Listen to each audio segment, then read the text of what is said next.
Buenas noches para todos, mi nombre es Giovanni Rincón Silva, soy licenciado en Química e Ingeniero Ambiental. Actualmente estoy cursando la especialización en Gestión Pública de la Universidad Nacional Abierta y a Distancia UNAD.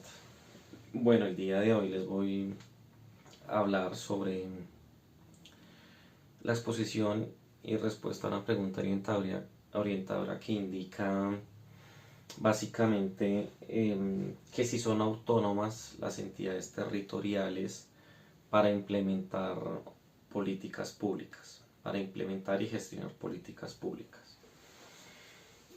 Bueno, antes de responder la pregunta tenemos que hacer un contexto general de el gobierno de Colombia y la forma en cómo se ha gobernado el país.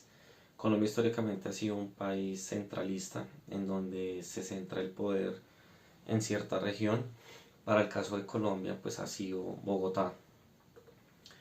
Históricamente, después de la etapa de la independencia, generada pues por los libertadores Simón Bolívar, Francisco de Paula Santander, entre otros, incluso antes de que se diera el proceso de independencia, el proceso ha sido centralista, manejado todo a nivel político, social y económico desde Bogotá, que es la capital, en ese entonces pues llamada Santa Fe de Bogotá.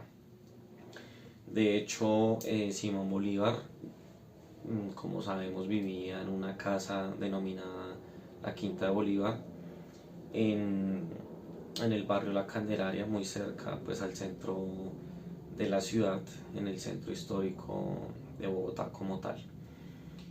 Es así que toda la organización política está situada en Colombia. Como lo digo, es un proceso histórico de toda la vida.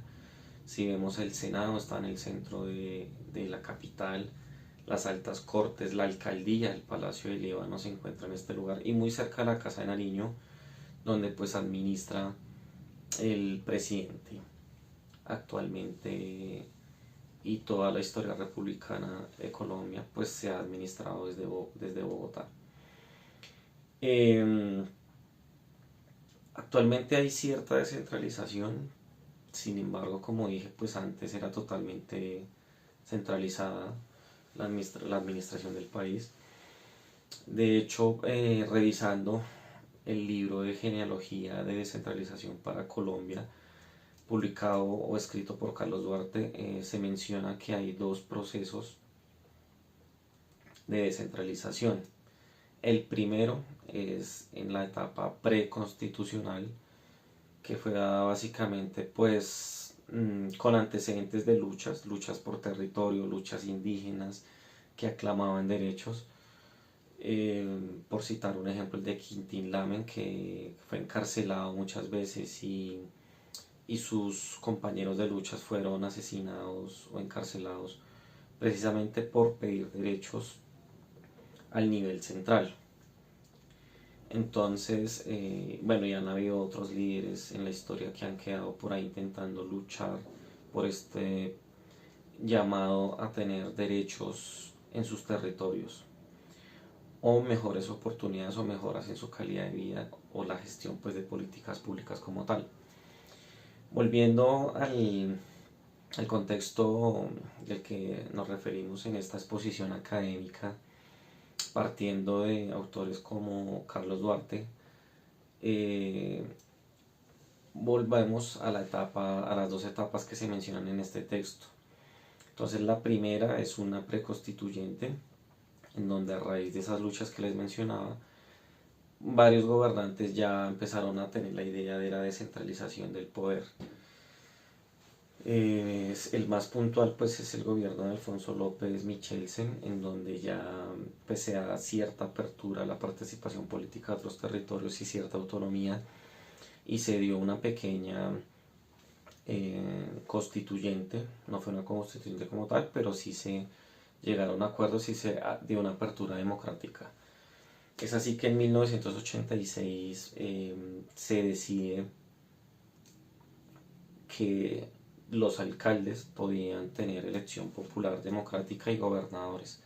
Antes de este año no se podía, los daba, simplemente eran elegidos por el presidente con poca participación de los territorios, o mejor, nula participación. Es este presidente el que pues da cierta apertura a esa participación democrática de los territorios. Bueno, ya después se da la constitución política hacia 1991, donde ampliamente se da una participación en los territorios, ya se amplía esta participación. Ya pues hay más derechos, de hecho en el artículo 1 de la Constitución se habla pues de una participación ciudadana, incluyente y demás. Y después de esta Constitución, 3 años después, en 1994, se da la Ley 134 que amplía esta apertura democrática con participación de los ciudadanos en plebiscito, referéndum y otras características más pues de apertura democrática.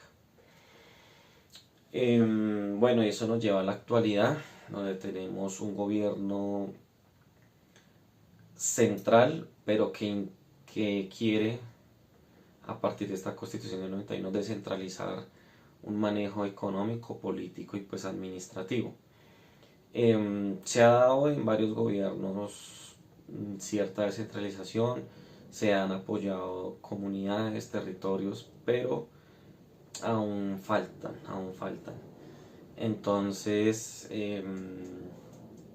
pues respondiendo puntualmente la pregunta de si hay la autonomía territorial en los territorios, podemos citar algunos ejemplos en los que sí se ha dado autonomía total y otros que pues desafortunadamente no se ha dado la descentralización.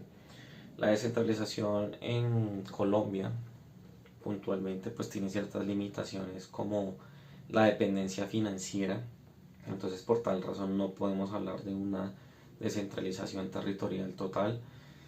También hay una segunda problemática y es la capacidad técnica. Por ejemplo, algunos territorios no tienen la formación o no tienen la capacitación para lograr esa descentralización, por lo cual dependen de un nivel central. Hasta ahora han habido avances. Y una tercera limitación a esta descentralización sería la interacción con el gobierno central. Actualmente se da un caso, aunque históricamente se ha dado, pero actualmente con el movimiento político del país se ha visto más pronunciado. Sabemos que el presidente Gustavo Petro es un presidente de izquierda, el cual pues tiene ciertas políticas progresistas, por llamarlas de alguna forma, y ha tenido ciertas diferencias con alcaldes y gobernadores. Para nadie es un secreto que hay alcaldes actualmente en su gobierno pues que son de derecha, como Federico Gutiérrez en Medellín, un poco de derecha liberal Carlos Fernando Galán en Bogotá, y han tenido ciertas diferencias por el metro, principalmente por temas de seguridad, del agua, temas ambientales. Entonces cuando no hay una convergencia entre la política del gobierno central y las alcaldías, pues se ven estas diferencias. De hecho, se hace una divergencia ideológica que afecta directamente a las políticas públicas que se pretenden desarrollar. Pero bueno, básicamente pues para responder la pregunta, sí ha habido autonomía, pero es un poco limitada por lo que ya dije de recursos, de capacidad técnica, de interacción con el gobierno. Voy a mencionar unas tres para finalizar esta exposición. Por ejemplo, podemos hablar de la Ley 70 de 1993 que dio cierta autonomía y gobernanza pues a la región del Chocó, donde se dieron políticas públicas para comunidades afros y bueno, otras.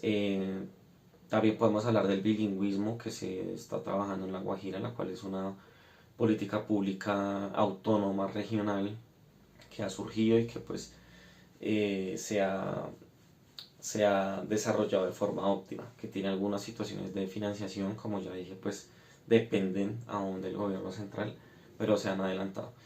Y finalmente pues se habla de la gobernanza ambiental del Amazonas, la cual pues ha generado cierta autonomía territorial en este espacio del país.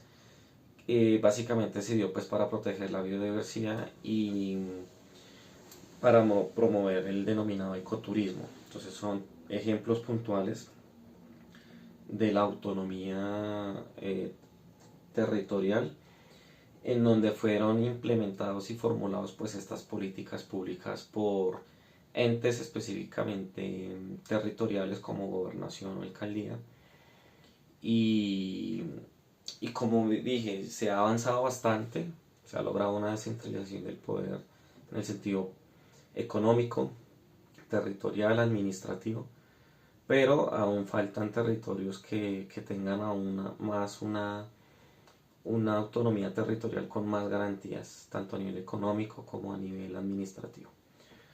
Cierro hasta ahí mi ponencia, espero que sea de sus agrados y muchas gracias por escucharme. Gracias, hasta luego.